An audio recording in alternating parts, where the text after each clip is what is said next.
a compartir un poco de mi mirada, o sea, es la manera en que yo lo veo y cualquier cosa me pueden decir, si no está claro algo, pues obviamente quisiera que fuera como un poco interactivo en la medida de lo posible. Yo sé que, o sea, el formato luego no permite mucho, pero cualquier cosa yo estaré pendiente del chat o también Javier, si me ayudas, si hay comentarios en el chat, me avisas por si algo no está claro, con Con mucho todo gusto. gusto me regreso. Sí, Entonces, como decía Javier, voy a acercarme a los, o sea, tenemos muchas veces inquietudes acerca de los modelos de enseñanza, porque todos estamos involucrados en la enseñanza, de alguna manera. Entonces, me voy a acercar a los modelos de enseñanza a través de las teorías de aprendizaje, porque los modelos de enseñanza están basados en ideas teóricas en torno al aprendizaje, realmente. Entonces, como que para entender de dónde vienen los modelos de enseñanza,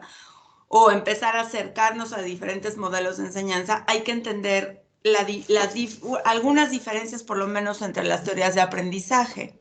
Entonces, es por eso que me interesó como abordarlos, o sea, esta parte de la enseñanza desde las ideas de aprendizaje. Y luego, ¿por qué conductismo y constructivismo? Hay muchas teorías de aprendizaje y autores, bueno, mucho más todavía. Pero conductismo y constructivismo representan algunos de los paradigmas más importantes dentro de este universo de teorías de aprendizaje. Y entonces por eso como empezar desde ahí, empezar a ver como sus diferencias. Todos somos y utilizamos y tenemos ideas. Luna, perdón por los ladridos, ya saben que es la ley de Murphy. Cuando empezamos a hablar empiezan a ladrar. Bueno, eh, creo que todos, a pesar de que voy a hacer una comparación entre conductismo y constructivismo e intentar contrastar estas dos posturas, todos tenemos partes e ideas y fundamentos y maneras de actuar conductistas y constructivistas, o sea, ambas. No quiero que se vea, aunque lo voy a hacer así por motivos prácticos, porque creo que en un primer acercamiento para los que no conocen este tipo de ideas y paradigmas sirve. No quiero que se queden completamente con la idea de que o eres conductista o eres constructivista o este modelo es totalmente conductista y constructivista, porque creo que todos tenemos un poquito de todo. Entonces, bueno, pues más o menos está así el panorama de las teorías de aprendizaje y como que sirve de entrada conocer estos dos puntos de partida que han sido como fundamentales para empezar a pensar acerca del aprendizaje. Ahora, el constructivismo lo puse un poco más grande porque constructivismo es una palabra que abarca muchas diferentes teorías. No me voy a meter en todas estas teorías definitivamente, pero sí quiero decirles que constructivismo no significa una sola cosa o representa el trabajo de un solo autor, sino que se ha utilizado este término constructivista para abarcar muchas diferentes posturas y perspectivas que tienen en común cierta mirada en torno al aprendizaje, que tiene que ver con esta postura de que aprender es construir conocimiento de alguna manera, ¿no? Este énfasis en los procesos de construcción, los procesos como profundos, internos de construcción que llevan al aprendizaje. Hay muchas teorías, hay muchos autores. En particular, puse un poco más oscuro aquí el constructivismo social, porque es lo que viene mencionado en el modelo educativo de la UDLAP. Entonces, quiero, o sea, más o menos para ubicar dónde estamos.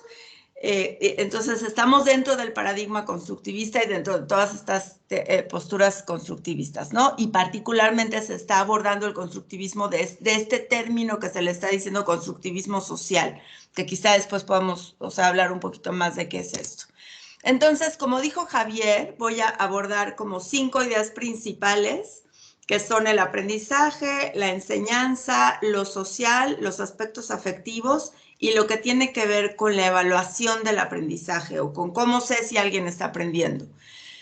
Entonces, bueno, fundamentalmente, las posturas conductistas tienen su origen en un ver y preocuparse o entender el aprendizaje como esta relación entre estímulo-respuesta y luego con reforzadores que son estímulos que van a hacer que la respuesta se mantenga o que la respuesta se inhiba, dependiendo de lo que queremos hacer.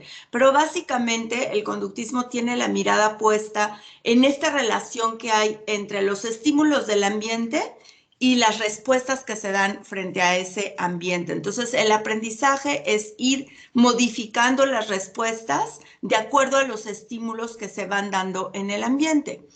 El constructivismo, por su parte, tiene la mirada más puesta en la manera en que lo que sucede en el organismo al irse adaptando al entorno. Entonces, sí está el entorno presente, definitivamente el constructivismo, pero la mirada se pone en, ok, hay un proceso de adaptación, casi todas las posturas constructivistas tienen que ver con ver el aprendizaje como respuestas adaptativas. Muchas de estas ideas vienen desde teorías relacionadas con la biología. Entonces, se ve el aprendizaje como esta respuesta adaptativa que depende más del estado estructural, o sea, del estado interno del organismo que de los estímulos externos. No que los estímulos externos no tengan que ver, pero el constructivismo pone la mirada en qué está pasando adentro. El conductismo, durante un tiempo, se decía como, es muy complejo lo que está pasando adentro, entonces lo tratamos mejor como una caja negra, un poco no sabemos qué está pasando ahí, no sabemos explicar muy bien qué está pasando. Hay cosas pasando, o sea, no es negar lo que está pasando en el interior del organismo, pero la mirada está más puesta en lograr la conducta a través de los estímulos, ¿no? Y el constructivismo no, el constructivismo es que la acción que yo realice en el entorno va a depender más de cómo soy yo que de los estímulos externos. Entonces, esto hay muchas demostraciones, hay muchos experimentos, hay unos experimentos medio crueles con animales, pero hay uno bastante famoso en donde a esta ranita que les puse ahí, les puse el dibujo, y este dibujo lo tomé de un libro que se llama El árbol del conocimiento, de Humberto Maturana y Francisco Varela, que Humberto Maturana, por cierto, es un constructivista que murió recientemente, chileno. Y ellos hicieron este experimento con una ranita en donde hicieron una rotación, no sé muy bien anatómicamente cómo funciona esto, ¿ok? Pero hicieron una rotación en el ojo de manera que la rana percibía todo en 180 grados rotado, digamos. Su campo visual había una rotación de 180 grados. Entonces, si había una mosca detrás de la rana, como está en el dibujo, la rana la percibe a 180 grados de distancia, ¿no? En esta rotación de 180 grados. Y entonces la rana dispara con la lengua para tratar de comerse a la mosca a 180 grados. Entonces, esta y muchos otros experimentos, desde experimentos con células hasta experimentos con organismos mucho más complejos, tratan de demostrar que la manera de actuar del organismo depende de su estructura y no del ambiente, aunque el ambiente obviamente no se puede negar, ¿no? Entonces, esta es como una diferencia esencial, ¿dónde está puesta la mirada? Entonces, el constructivismo dice, no, el aprendizaje no se puede determinar, o sea, usa la palabra determinar externamente, porque la manera en que yo actúo en un momento determinado va a depender de mí, del organismo, de la estructura del sujeto. Y estructura quiere decir de las partes del sujeto y cómo están relacionadas esas partes. Y eso desde lo anatómico hasta las estructuras mentales, que tienen que ver con el aprendizaje ya más de otro corte como académico y así. Entonces, esa es como la diferencia fundamental. Entonces, el aprendizaje desde el conductismo se puede ver como el condicionamiento de respuestas de acuerdo a estímulos y reforzadores. Entonces, todos estos estímulos se vuelven muy importantes porque son los que van a condicionar la manera de actuar.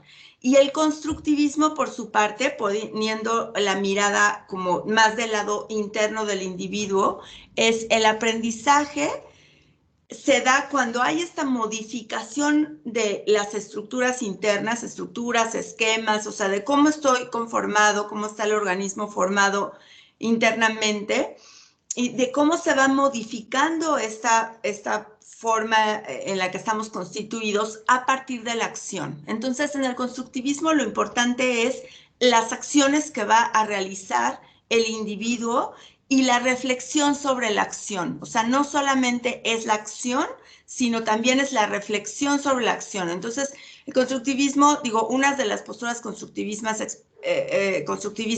se han enfocado mucho en el desarrollo, ¿no? Los procesos del desarrollo de los niños y adolescentes y demás. Y esto se mantiene en la edad adulta, pero el conocimiento se va construyendo con este juego entre la acción y la reflexión sobre la acción que tiene el organismo y más sofisticada en los seres humanos, ¿no? ¿Qué pasa en el bebé, ¿no? Aviento el objeto y veo que el objeto cuando lo aviento no se va para arriba o no se va lejísimos, ¿no? Sino que hay un cierto comportamiento y la observación del resultado de esa acción, esa reflexión sobre el resultado de la acción, es lo que va a ir modificando la estructura interna. Entonces, ¿cuáles son las consecuencias de estas diferentes miradas? Pues hay consecuencias para la enseñanza, porque desde si la mirada del conductismo nos dice que lo importante es las condiciones del entorno para provocar las acciones, y eso va a ser el aprendizaje, entonces la enseñanza va a estar muy enfocada en manipular el entorno para condicionar la conducta. Entonces, ¿qué hago?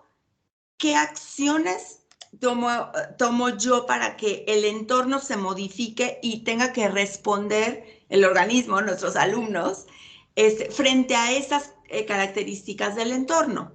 Y el constructivismo está más preocupado por que haya esta construcción o cambios en las estructuras internas que le permitan actuar adecuadamente. Entonces, el constructivismo dice, sí, también la conducta es importante. O sea, yo quiero finalmente que mi estudiante pueda actuar frente a un examen de matemáticas y resolver los problemas que yo quiero que resuelva. O sea, eso es como en las dos partes tenemos eso en común.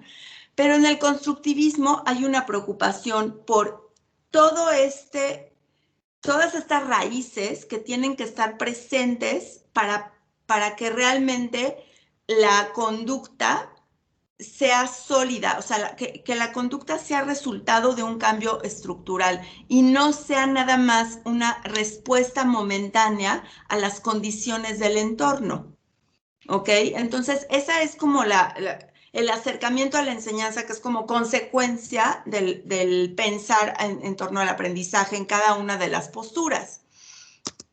Entonces, desde el punto de vista del conductismo, hay como esta idea, ya pensando no nada más en que si la ratita de Skinner que les puse en la diapositiva anterior va a apretar la palanca para tener la comida o eso, sino ya cuando empezamos el conductismo no es tan básico, o sea, esos son como el acercamiento más básico, pero luego también contempla aprendizajes mucho más complejos.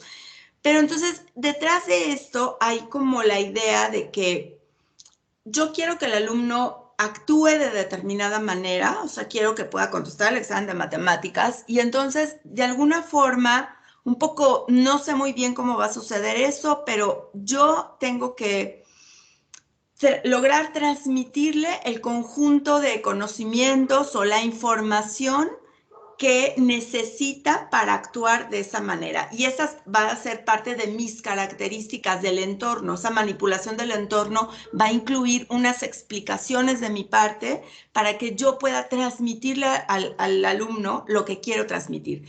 Por ejemplo, en este momento yo estoy utilizando totalmente con ustedes el paradigma conductista, ¿no? Es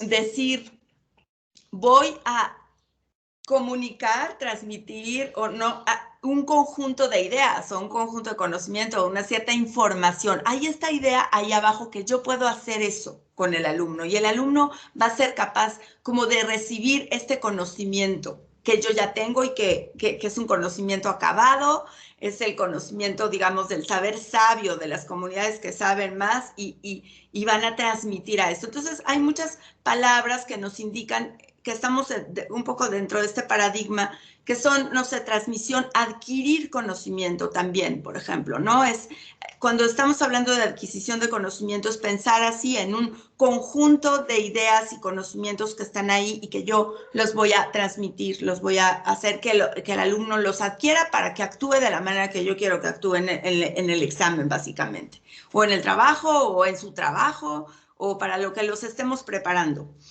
Y el constructivismo, en el constructivismo como que de base ve muy problemática la idea de transmisión de conocimiento, porque como el constructivismo contempla que el sistema nervioso es un sistema cerrado, entonces siempre trabaja como con la manera en que está constituido y siempre trabaja con, o sea, ese sistema nervioso cerrado hace que haya una interpretación y una transformación de cualquier información o cualquier idea o cualquier que se quiera dar, porque estamos hablando de que volvemos a la idea 1, ¿no? De que el organismo está determinado estructuralmente. Eso quiere decir que esas estructuras son las que van a ser van a determinar cómo yo interactúo con lo que me topo enfrente.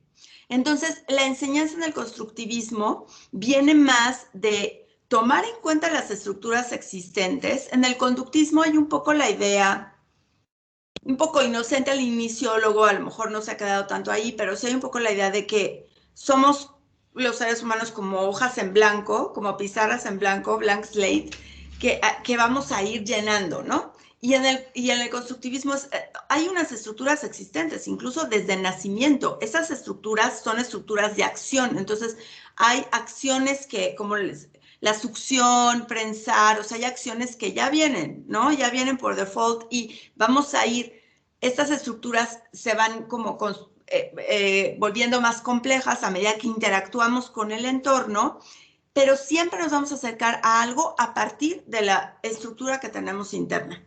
Entonces, en el constructivismo, la enseñanza viene más de tomar en cuenta esa estructura y ver cómo puedo hacer para romper la estructura existente al ver la persona que ya no le funciona su forma de actuar, por ejemplo, y promover la construcción de nuevas a partir de las que tiene. Entonces, en el constructivismo siempre hay una interpretación, o sea, siempre va a haber un por qué está actuando la persona de determinada manera y un interés por ver qué es lo que está haciendo que la persona actúe de determinada manera, por entender cuáles son estas redes de conceptos, por ejemplo, que siempre son redes de conceptos junto con acciones, o sea, cuáles son las redes que están presentes y cómo voy a, si esa red que está presente no me está funcionando para actuar como yo quiero que actúe, o sea, otra vez, la acción está presente en ambas teorías, entonces, ¿cómo puedo hacer para romper esa estructura existente y promover la construcción de nuevas estructuras?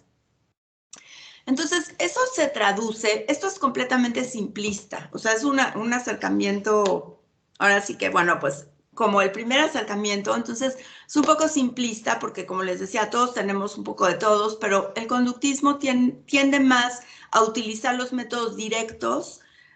Por método directo quiero decir lo que estoy haciendo ahora, es como, este método directo es, estoy presentándoles unas ciertas ideas así, visualmente y con mi voz y no sé qué, y son los métodos que se llaman también tradicionales, es otra manera de decirlo, expositivos, es como tratar de hacer esa transmisión de conocimiento, ¿no?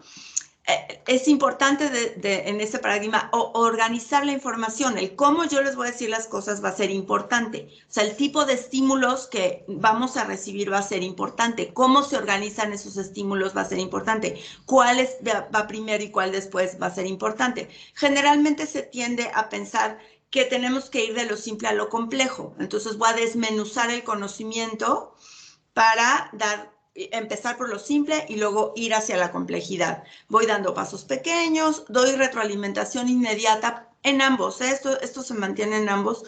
En el conductismo el caso es que la retroalimentación es un reforzador, entonces que va a hacer que la conducta permanezca o que se inhiba. Entonces es muy importante dar esta retroalimentación inmediata y buscar los reforzadores adecuados, lo que me sirva para hacer que la conducta se mantenga. Y en el constructivismo, con esta preocupación por los procesos internos y por estos mecanismos que se dan a partir de la acción y la reflexión, así como muy básicamente, o sea, muy básicamente explicado, se utilizan métodos que se llaman indirectos, métodos de enseñanza en donde vamos a hacer que el alumno haga muchas acciones para que construya estas raíces profundas. Entonces queremos que construya historias de acciones, queremos que estas acciones sean de determinada complejidad que le permitan romper con la estructura. No solamente como agregar otras capas, o sea, ir de lo simple, ir agregando capas, sino que el constructivismo es más de, o sea, queremos que se dé cuenta que esa idea, esa forma de actuar no funciona y eso generalmente se da a partir de la interacción en situaciones complejas, situaciones que se parecen a las de el mundo.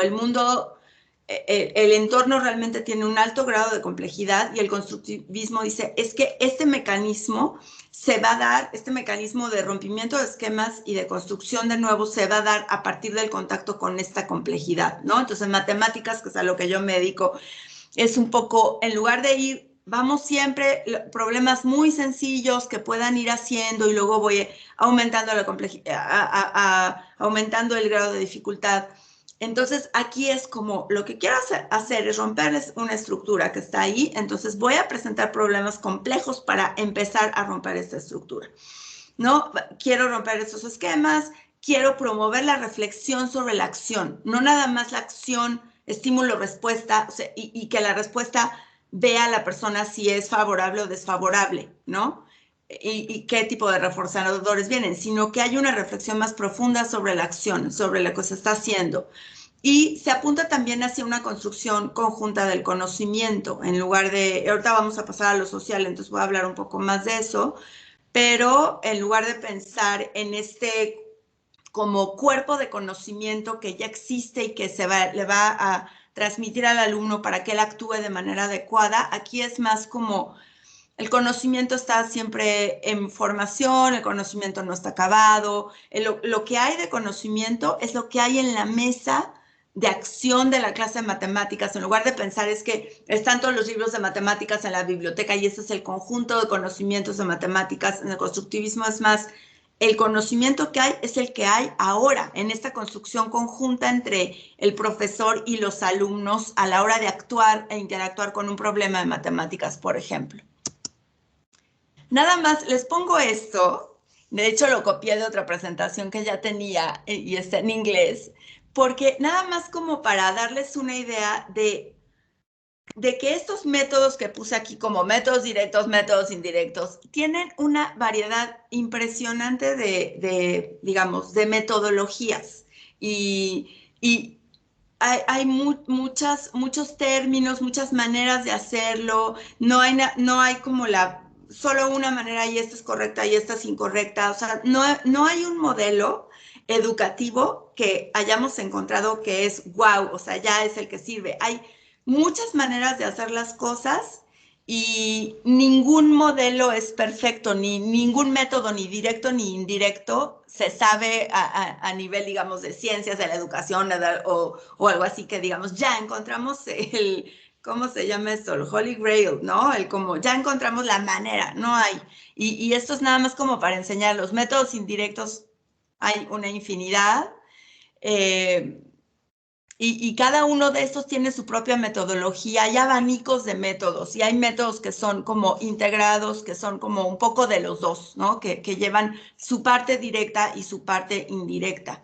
Pero bueno, más o menos es como para darles un panorama general de dónde vienen como las raíces de qué es el aprendizaje, cuáles son las consecuencias en las dos posturas, cuáles son las consecuencias para la enseñanza y luego las 20,000 raíces y 20,000 ramas que vienen a partir de estos tipos de métodos directos e indirectos.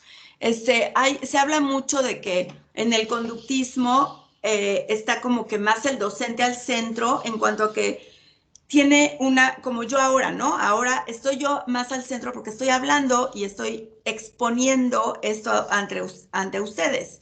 Y el estudiante sí tiene su parte porque tiene la parte de interactuar con este conocimiento haciendo preguntas o pensando, ligándolo. O sea, esto sucede naturalmente, ¿no? Con lo que ya sé antes y demás. Y en el constructivismo se habla más del estudiante al centro, porque como lo que queremos es que el estudiante haga acciones que le conduzcan a construir estas raíces que están detrás de la acción que nos demuestra que ya aprendió algo. Entonces, el estudiante está al centro en cuanto a que él va a ser mucho más activo para que se puedan construir estas raíces. Esto es medio engañoso, la verdad, porque o sea, parece como, ok, el estudiante está al centro, entonces el docente como que no tiene que hacer tanto, y eso es falso porque cuando nos empezamos a adentrar en estas metodologías constructivistas o de orientación constructivista, en metodologías de enseñanza, el docente tiene que hacer muchísimo trabajo porque tiene que precisamente ponerse a analizar y detectar cuáles son las estructuras, esquemas y demás existentes en el estudiante y qué quiere romper, o sea, qué partes ya no me van a servir y quiero construir otras partes y qué actividades van a ser conducentes a ello. Entonces, digo, eso de que el docente al centro acá no está en el constructivismo, no es cierto. Ok, entonces, lo siguiente es como la relación entre lo individual y lo social. Y esto también es una super generalización. Que en el conductismo sí es cierto que sobre todo en el origen, ¿no? Del conductismo era, o sea, dame un niño, era muy optimista los orígenes del conductismo, Watson, Skinner, todo era como, dame un niño y yo voy a hacer lo que sea con ese niño, o sea, voy a poder que ese niño haga todo. Esa es una parte linda del conductismo, que es como cualquiera puede aprender lo que sea, con tal de que yo le dé los estímulos adecuados.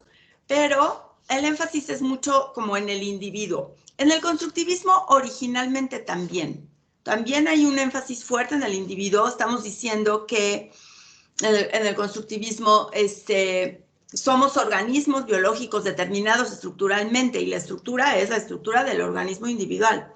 Pero hay muchas posturas constructivistas que dicen sí, pero esas capacidades biológicas del individuo están sumergidas en un contexto tanto biológico como cultural más amplio.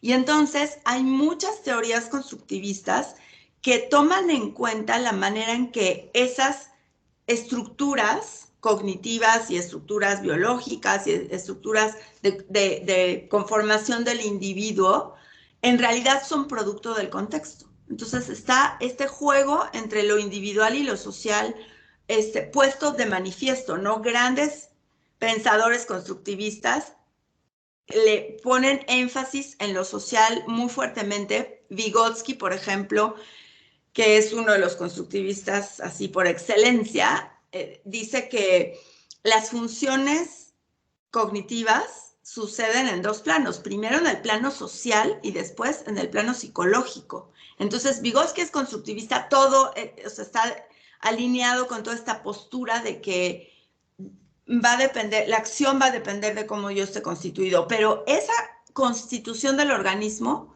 va a venir del contexto muy fuertemente, o sea, él pone la mirada en cómo el contexto, incluyendo el lenguaje y todo lo social y cultural, va a formar esta estructura interna. Entonces, en el constructivismo suele haber pues un énfasis en esta construcción colectiva del conocimiento y nos interesa particularmente aquí porque en el modelo educativo de la universidad viene el constructivismo social. Entonces viene el constructivismo con su apellido de social en el sentido de que, atención, no nada más el conocimiento se construye y actuamos según esta construcción, sino que se construye colectivamente.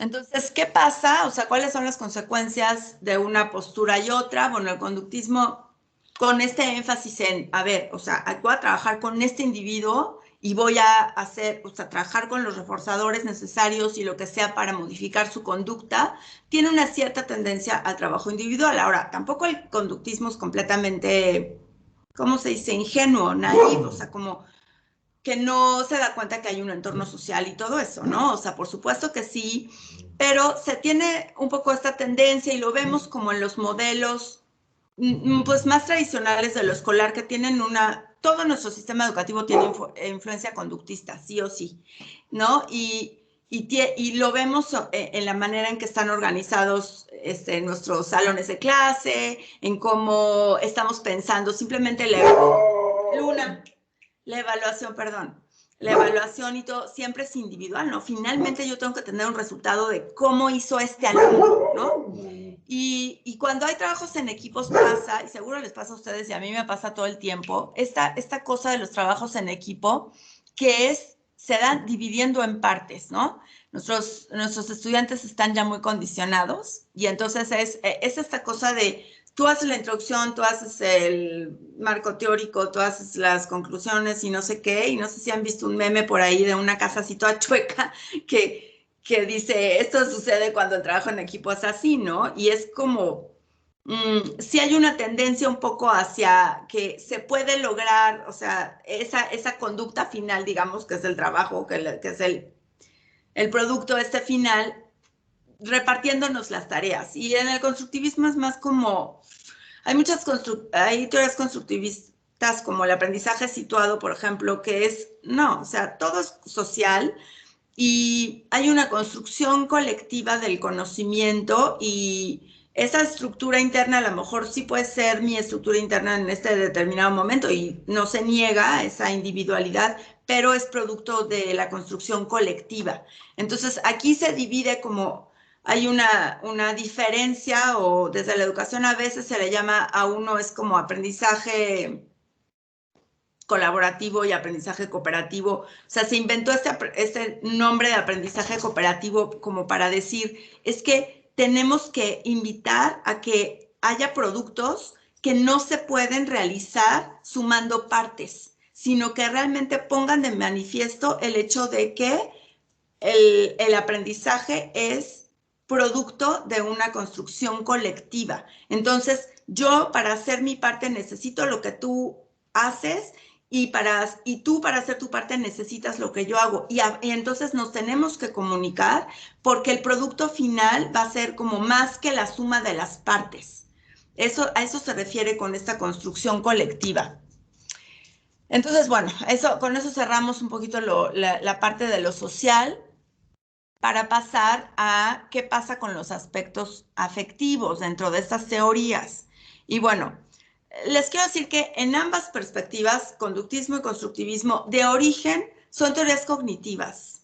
Y eso de que sean teorías cognitivas, es decir, que tienen que ver con procesos cognitivos como el razonamiento, como la memoria, etcétera, etcétera, siempre ha habido una separación, bueno, no siempre, pero históricamente ha habido como un poco de separación entre estos procesos cognitivos como más intelectuales, mentales, racionales y los procesos emocionales. Entonces, de origen, como que ninguna teoría era así como, a ver, vamos a ver lo de las emociones, o sea, como que hubo un tiempo bastante considerable en donde el énfasis era, quiero ver cómo la gente aprende matemáticas, o quiero ver cómo la gente aprende lenguaje, o quiero ver cómo aprende estos aprendizajes que son más de corte intelectual. Entonces, en ambas posturas se empieza ahí. Sin embargo, obviamente o sea, va todo evolucionando y ninguna postura es ciega frente al hecho de que los procesos emocionales están presentes y están presentes en el aprendizaje y se relacionan con el aprendizaje. Quizá en el conductismo haya todavía un énfasis un poco en la separación entre la razón y la emoción. Entonces, es como, bueno, sí, la emoción está ahí porque pues no nos queda de otra, o sea, sí está ahí. Y entonces voy a trabajar con la emoción, un poco a partir de la razón. Y en el constructivismo, que tampoco en los orígenes se preocupó por esto mucho, está habiendo ya unos movimientos, también por influencias de las neurociencias, por ejemplo, del estudio del sistema nervioso y todo esto, de decir, ay, los aspectos afectivos están ahí, y no solamente como otro aspecto más a considerar, ¿no? Como la cognición está aquí y el aspecto emocional está aquí, sino como que el aspecto emocional está dentro del aspecto cognitivo. Y entonces hay neurocientíficos que podrían caber dentro del paradigma constructivista por otras razones, que están apuntando hacia, a ver, o sea, evolutivamente en el sistema nervioso, lo que tiene que ver con los procesos emocionales es más antiguo y va antes, por decirlo. Entonces, la emoción, en lugar de ser como un acompañamiento, o sea, como una cosa que acompaña a la razón y a los procesos intelectuales, la emoción es el timón de la razón, dice Antonio Damasio. O sea, la emoción está adentro guiando lo que voy a hacer con otras cosas. Entonces, yo he estudiado mucho esto en matemáticas, es uno de mis temas de interés, y, y se sabe cómo ya desde el camino que yo voy a elegir para responder un problema de matemáticas tiene que ver con orientaciones emocionales. O sea, tiene que ver con el sentir emocional, antes de razonar, o sea, antes de que esto llegue a la conciencia y como procesos de no, me conviene esto porque lógicamente tal, va a haber un sentir emocional que me va llevando, ¿no? Entonces, por ejemplo, si en matemáticas en concreto, ¿no? Si yo he intentado procedimientos que me han llevado a fracasos, que me han hecho sentir mal, entonces voy a tener una cierta aversión a arriesgar en matemáticas y voy a irme por los caminos seguros.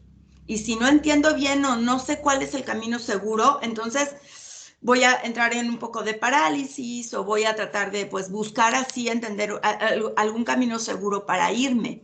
Entonces, lo que quiero decir es que desde posturas un poco más constructivistas es esta idea de que hay, dentro de estas raíces que les enseñaba del arbolito, o sea, este es el actuar, pero hay raíces que tienen que ver con los estados y orientaciones emocionales que me llevan para un lado y para el otro. Entonces, en el conductismo se tiende un poquito más hacia, no, obvio, vuelvo a repetir, es un poco una generalización, pero hacia el qué voy a hacer con la conducta, o sea, yo quiero modificar la conducta finalmente y entonces voy a usar mis procesos de pensamiento para hacer influencias en emociones y para regular la conducta, ¿no? Y en el constructivismo es más como, a ver, entendamos que la emoción está metida, o sea, de raíz en todos esos procesos, y entonces es como, tengo que empezar a contemplar muy seriamente la idea de que estos asuntos emocionales están presentes en todo momento y están presentes como desde el cuerpo, no nada más como desde la razón y la emoción así, sino desde el cuerpo, ahí adentro en todas las estructuras biológicas y todo, están marcados mis experiencias emocionales previas y entonces las tengo que la tengo que traer a colación a la hora que estoy pensando en aprendizaje, o sea, forzosamente. Creo que todos nosotros, docentes, de alguna manera sabemos esto, ¿no? Sabemos que nos conocemos a nosotros mismos y sabemos también en nuestros alumnos podemos ver cuando hay asuntos emocionales, cómo esos asuntos emocionales van guiando o van ejerciendo influencias en lo que pasa a nivel cognitivo también. Ahora, ya en la parte práctica, o sea, no hay tampoco respuestas así como muy grandes que nos dan estas teorías de qué hacer con esto. Porque, bueno, desde el conductismo, si pensamos en autorregulación, por ejemplo, en cómo ir regulando estos aspectos emocionales en función también de los aspectos cognitivos, entonces el conductismo dice, bueno, pues hay maneras de hacer esta regulación y entonces puedo hacer, por ejemplo, este es un ejemplo, ¿no? El de elegir reforzadores a largo plazo que me traigan un mayor beneficio que el reforzador inmediato que obtendría, por ejemplo, al comerme las hamburguesas, ¿no? O sea, si yo me como la hamburguesa, hay una retroalimentación inmediata en mi cuerpo, a lo mejor de placer por el gusto de comerme la hamburguesa. Pero la autorregulación viene de decir, ay, pero mejor espérate, porque si no me como la hamburguesa y entonces tengo el cuerpo de bikini, puedo tener como la satisfacción de tener, no sé, o sea, la retroalimentación emocional que pueda tener después cuando yo me siento bien y me veo bien y la demás gente me ve bien. No es un ejemplo un poco burdo, pero por ahí va las ideas del conductismo en torno a esto. Y el constructivismo, lo que se empieza a acercar, o sea, desde posturas así, que más constructivistas, apunta hacia el hecho de que no tanto hacia como el control de impulsos, sino a través de reforzadores y eso, sino de traer a colación el cuerpo. Y entonces empieza a haber ya muchas teorías constructivistas que tienen que ver con cognición corpórea, que incorpora las emociones de una forma particular, con posturas en donde se dice el aprendizaje no nada más se da en cerebro, o sea, no nada más se da en estas áreas del cerebro que tienen que ver con cognición, sino que todo el cuerpo está presente en el aprendizaje y la parte emocional que es del cuerpo por excelencia, tiene que ver, ¿no? Entonces, apuntamos hacia formas de autorregulación que incorporan el cuerpo y demás. Y esto es como muy nuevo, se está empezando a hacer y se está empezando a probar, pero ya empieza a tener una influencia más grande en los paradigmas educativos, incluso a nivel universitario. O sea, proveer a los alumnos con estas técnicas de regulación que no tengan tanto que ver con premios y castigos, sino que tengan más que ver con la capacidad de estar con la emoción en el cuerpo. Entonces, bueno, más o menos por ahí va estas como diferencias entre los dos. Y luego ya por último, hablando un poco sobre, o sea, ya vimos, ya hablamos un poco sobre qué es el aprendizaje, qué consecuencias tienen los dos paradigmas en cuanto a la enseñanza. Y uno de los aspectos más importantes en la enseñanza es cómo tratamos el error y cómo evaluamos el aprendizaje, cómo sabemos si alguien ya aprendió algo. Entonces, en ambas posturas, se sabe si alguien aprendió algo cuando yo puedo ver la acción, cuando yo ya veo que la persona actúa de determinada manera. Aunque el actuar de determinada manera puede ser muy superficial, puede ser que en un examen actúe de determinada manera y al día siguiente ya me olvidé absolutamente de todo lo que venía en el examen. ¿Por qué? Porque no construí las raíces profundas. Entonces, ahí viene un poco la diferencia. O sea, en ambas posturas va a ser, ¿cómo puedo saber si hay aprendizaje? Pues viendo si actúa la persona. O sea, es a través de la acción, de la conducta en ambos casos. Pero lo que esa conducta me manifiesta va a significar una cosa y en el otro paradigma va a significar otras cosas. Entonces, desde el punto de vista del conductismo, casi siempre el error se trata como falta aprender, o sea, o requiere más y mejores reforzadores, o requiere más práctica, o requiere unas modificaciones en el entorno que hagan que actúe la persona como yo quiero que actúe. Y en el constructivismo, o sea, contemplando todo este entramado de raíces que vienen atrás de la acción, un error o una acción que todavía no es como yo quisiera que fuera, yo experto, digamos, yo que sé más del área, puedo decir, es que aquí no, o sea, no está empatando con el saber colectivo de las matemáticas, por ejemplo. Entonces, hay un interés por este error, ¿qué es lo que me indica? No nada más me indica que, bueno, necesito que repita más veces para poder tener la respuesta bien en matemáticas, sino indica quizá la existencia de ciertos esquemas, tiene unas ciertas ideas y relaciones entre las ideas y esquemas de acción que le están llevando a tener estos errores. Entonces, en el constructivismo hay más una preocupación por el qué significa en cuestión de esos estados estructurales del individuo, qué significa el actuar así, ¿no? No es tanto como error per se, es como, ok, esta actuación, esta acción me está indicando que hay una un error conceptual o un malentendido en torno a tal concepto, o está relacionando esto con esto, está relacionando tal cosa. O sea, por ejemplo, un ejemplo muy burdo, ¿no? Pero en la suma de fracciones en los niños de primaria, cuando suman las fracciones numerador, los números así y el denominador, ¿no? Eso en parte indica otras cosas, pero en parte está indicando que ese niño o niña que está sumando las fracciones así, lo de arriba y lo de abajo, no tiene clara un concepto de fracción como relación entre dos cantidades. O sea, el 1/2 lo está viendo como un 1 y un 2, que se están relacionando con una rayita, pero hay un 1 y un 2 y son dos números. No está viendo a la fracción como una relación. Las fracciones son muy truculentas, me voy a meter en esto porque hablo 5 horas de este tema, pero porque las fracciones son simultáneamente un número, o sea, un punto en la recta numérica, y un proceso, una división, y una relación entre dos cantidades. Entonces, ciertos errores que yo puedo ver a la hora que se hace una suma de fracciones, me están indicando ciertas cosas acerca de la incompletud, a lo mejor no está completo el concepto de fracción todavía. O sea, hay una parte pero no otra. Entonces, ¿qué problemas tengo que poner para que se construya esta idea de fracción como relación y no fracción como dos números que por azares del destino están juntos?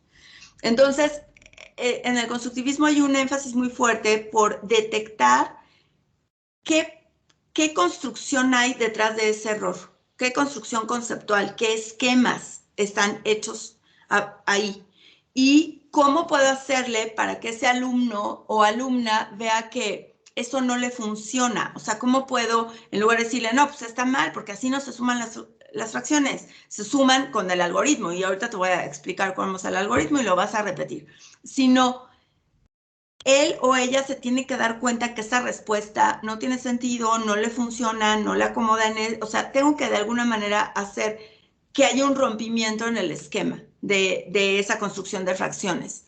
Y lo que requiere el error es este rompimiento y luego una construcción de esquemas que le permitan actuar de manera adecuada en ese otro contexto que yo quiero.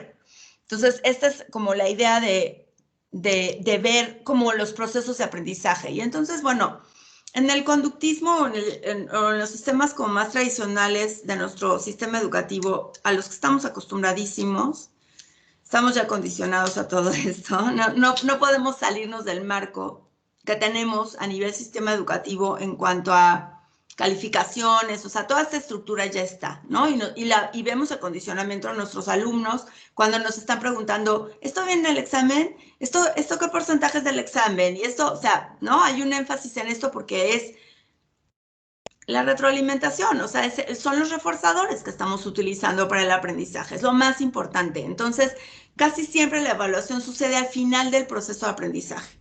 Cuando acabo de dar un tema, evalúo para ver el resultado de ese proceso de aprendizaje, ¿no? Esa es un poco más la postura más tradicional, digamos. Y se evalúan resultados de aprendizaje. Y en el constructivismo se apunta más hacia el aprendizaje como un proceso cíclico en el cual yo tengo que estar evaluando a lo largo del proceso para ver, ok, se construyó esto, falta esto, ¿hacia dónde me voy? Se construyó esto, falta esto, ¿hacia dónde me voy? En lugar de como el tomar esta evaluación como un veredicto final de si se dio o no se dio el aprendizaje y qué reforzador tengo que utilizar para que se empiece a dar, ¿no? Ahora, todos estamos envueltos en el sistema educativo que tenemos, como les decía. Entonces, y como les decía al principio, todos estamos en una mezcla, ¿no? En un continuo entre, a pesar de que teóricamente, o sea, paradigmáticamente, filosóficamente, estas posturas de origen son bien diferentes y no solo el conductismo, pero otras maneras de pensar acerca del conocimiento como el realismo, o sea, hay muchos ismos ahí que filosóficamente son bien diferentes del constructivismo, porque el constructivismo no solamente es una teoría de aprendizaje en cuanto al organismo y esta parte biológica y todo, sino también tiene muchas ramificaciones en la filosofía del conocimiento. Entonces, esa filosofía del conocimiento indica ideas sobre el conocimiento que está en construcción y todas esas cosas. Y bueno, todos nos movemos un poquito entre, yo tenía una maestra, me acuerdo en el doctorado, que decía, todos por más constructivistas que seamos, tenemos un realista dentro, ¿no? Y el realista es el realismo en filosofía es esto de, hay una realidad, porque el constructivismo cuestiona mucho como esta terminación del conocimiento o realidad, una realidad fija existente que va a ser la que voy a transmitir, ¿no? Comunicar al alumno, sino que es como es mucho menos sólido el conocimiento desde el punto de vista del constructivismo. Pero esta maestra decía eso, yo creo que es muy cierto porque estamos ya condicionados, ¿no? Condicionados por el sistema educativo, condicionados por muchos elementos de nuestro mundo son conductistas, ¿no? El sistema de justicia, por ejemplo, hay muchos elementos conductistas en nuestro mundo y está bien, el conductismo tiene su razón de ser, explica ciertos aprendizajes muy bien, logra ciertos aprendizajes muy bien. Sin el conductismo, mi perrita Luna no sabría muchas cosas de las que sabe. Entonces, como más bien es empezar, creo, en este diálogo o al ir contrastando las posturas, es como, ¿qué es lo que me sirve de acá? ¿Qué es lo que me sirve de acá? Y bueno, ir como poco a poco estableciendo diálogos, situarnos en dónde estamos nosotros en todo este espectro, situarnos sabiendo que estamos en un contexto más amplio que tiene ciertas características y ciertas restricciones y demás. Y luego también empezar a cuestionarnos esto, porque nos explica muchas cosas. O sea, ya voy a ir cerrando con esto, pero realmente cuando yo empecé a tener contacto con todas estas teorías, ya había dado clases de matemáticas en secundaria y en preparatoria y luego en la universidad y así. Y entonces, o sea, muchas de las frustraciones que vivimos como docentes de, pero si expliqué esto clarísimo, ¿cómo es posible que expliqué tal concepto? E hicieron ejercicios y no sé qué, y al siguiente bimestre o al siguiente semestre o al siguiente, no, todo desapareció.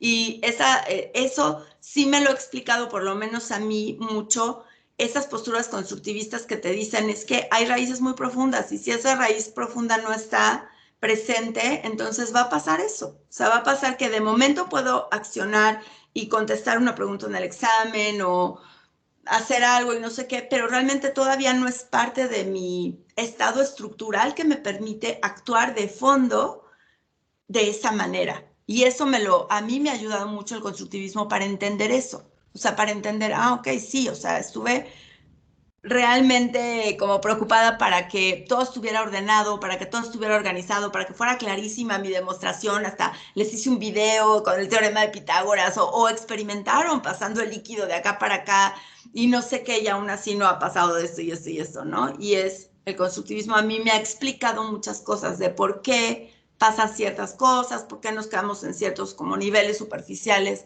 ante ciertos temas, que también es parte porque en el constructivismo se da esta espiral de conocimiento. Y el constructivismo, o sea, las posturas constructivistas están muy conscientes de que no se va a poder enseñar de un día para otro, se requiere una cierta maduración interna para construir ciertos conceptos y es como más, constructivismo se vuelve amigo de este proceso, ¿no? Y sabe que por más reforzadores que den en cierto momento, la persona no está lista para aprender eso que estoy tratando de que aprenda. Entonces, pues no sé, espero que nos sirva como para pues empezar a pensar acerca de estas cosas, a los que se les, o sea, es como más desconocido todo este mundo y de ver sobre todo, pues de una forma pragmática, ¿para qué nos sirve saber esto? ¿Para qué nos sirve por lo menos conocer que existe toda esta variedad o por lo menos conocer que existen diferentes explicaciones acerca del aprendizaje, a la que a lo mejor podemos tener nosotros? Entonces, pues era lo que les quería compartir. No sé si alguien tenga alguna pregunta. Muchas gracias, doctora. Agradecemos la presentación. Y hay algunas preguntas en el chat, las vamos a ir leyendo. Ok. Den fue recopilándolas, las va a leer conforme fueron apareciendo y ya para dar respuesta. Muchas gracias, doctora. también levantaron la mano, también vamos a dar el lugar conforme fue sucediendo esto. Entonces, adelante, Den, por favor.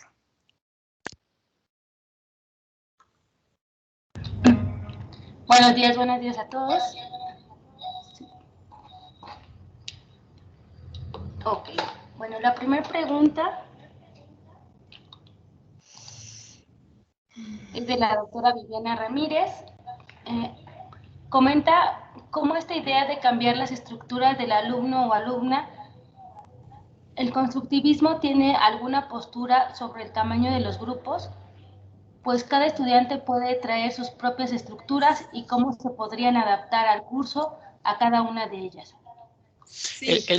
Perdón, doctora, también el doctor Stone hace una pregunta relacionada, aprovecho porque se relaciona, el doctor Stone pregunta, ¿cómo podemos lograr construir o romper ciertos esquemas en un salón de más de 40 estudiantes? Sí. Especialmente cuando tenemos alumnos o alumnas que vienen de tanto backgrounds diferentes y tienen cada uno sus propias culturas, construcción social, etcétera. Sí. Sí, estos son de los dilemas a los que nos enfrentamos todos.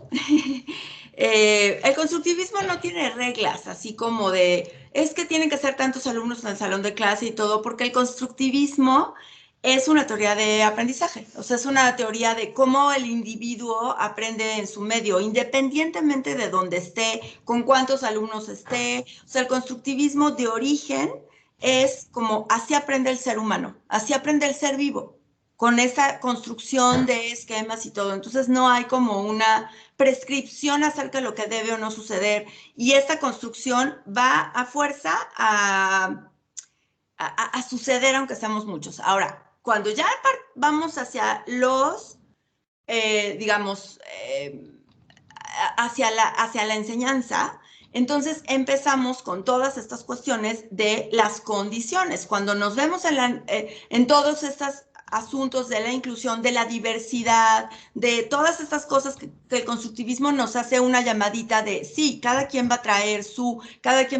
Ahora, entonces nos vemos en muchos dilemas. Y es indiscutible, y no les voy a decir, no, es que miren, o sea, hay una manera de hacerlo, que quién sabe qué, porque yo misma estoy tratando de encontrar formas en las que puedo hacer este rompimiento, o puedo por lo menos picar unos lugares así en donde haga que la forma de actuar no sea la adecuada para empezar a movilizar esas estructuras o esas ideas previas y todo eso. Pero cuando tenemos salones grandes, efectivamente es un dilema y no es fácil hacer esto, ¿no? Ahora, tenemos salones grandes porque esa es una condición, por ejemplo, y entonces, ¿qué hacemos, no? Para de todas formas tratar de conservar en la medida de lo posible ciertos acercamientos que rompan. Entonces, pues podemos investigar, conservar unas ciertas esencias, que es lo que yo hago. Yo doy matemáticas para pensar que hay 80, ¿no? Normalmente. Bueno, ahora en línea ha variado un poco, pero entonces, ¿cómo hacerle para conservar esta esencia de rompimiento? Entonces, ha sido como ir experimentando qué problemas son los que me funcionan y qué problemas son los que no me funcionan, siendo que hay alumnos de todas las carreras con unos ciertos niveles de matemáticas muy disparejos, por ejemplo, ¿no? Creo que a todos nos estamos enfrentando con esto. Entonces, lo que yo he tratado de hacer a lo largo de los años no es perfecto, ni muchísimo menos. Cada semestre que me toca darlo, cada año, porque lo doy en el semestre de otoño,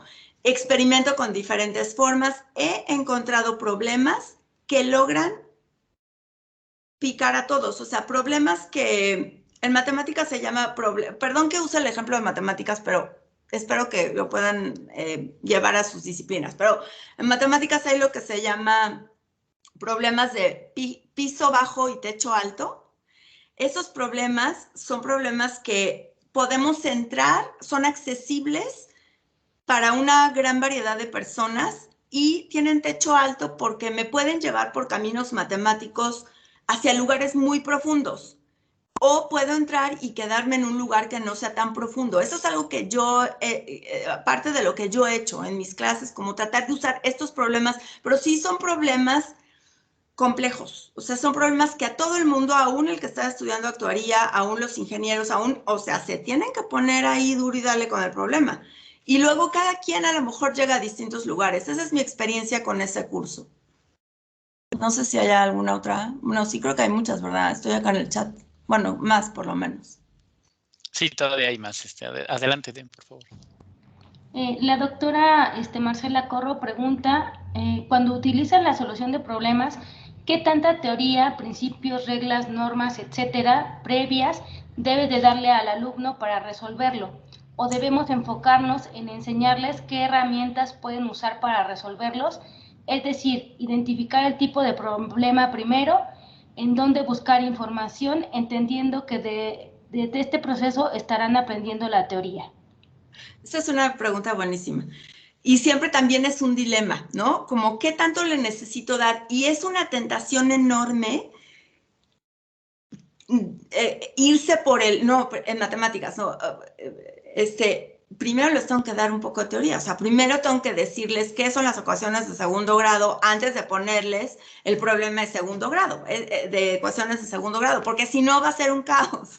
Entonces, eso es algo que yo también siempre estoy probando y siempre estoy experimentando. He descubierto, y eso me lo enseñó un colega británico con el que trabajo muchísimo, en el contexto de matemáticas, y él siempre me dice, mientras menos, mejor. Lo que sí me parece muy importante es crear una cultura de resolución de problemas. Y entonces, crear y sí dar unas reglas, por ejemplo, del salón de clases, en donde, y yo lo hago como los primeros días de clases en matemáticas para pensar, como, a ver, en este salón lo que se trata es que pruebes, lo que se trata, se vale decir las ideas, si están mal no importa, se va, o sea, como que tengo ya un póster, un cartel así con distintos como tipos de ideas, todo el mundo puede aprender matemáticas a nivel profundo, todo, o sea, como que para ir creando esta cultura en donde sí se vale equivocarse, sí se vale darte en la torre, sí se vale investigar y buscar en internet, sí se vale, o sea, lo que se vale hacer ahí, creo que eso es más importante, que qué tanta teoría les des. Y luego, la teoría se introduce, y esto también lo aprendí, bueno, lo he aprendido como a lo largo de los años, aún en nivel universitario, en matemáticas. Yo antes daba álgebra lineal y así, y aprendí en un proyecto de investigación que estuve de la enseñanza del álgebra lineal a darles el problema y se empiezan a dar en la torre porque no se puede resolver el problema sin Gauss-Jordan, sin un método específico. Y no lo conocen y no lo saben resolver. Entonces, después de un rato en que ya le entraron, ya entendiendo el problema, ya se están peleando con el problema, entonces puedo hacer una pausa y decir, a ver, les voy a dar una herramienta para esto, pero en ese momento les estoy dando la herramienta para un problema que ya tienen, o sea, algo en lo que ya se están enfrentando. Tiene mayor sentido para ellos a cuando les doy la herramienta antes del problema, que no se han enfrentado y no ven la necesidad de utilizar esa herramienta. Más o menos por ahí, eso es mi experiencia. Gracias.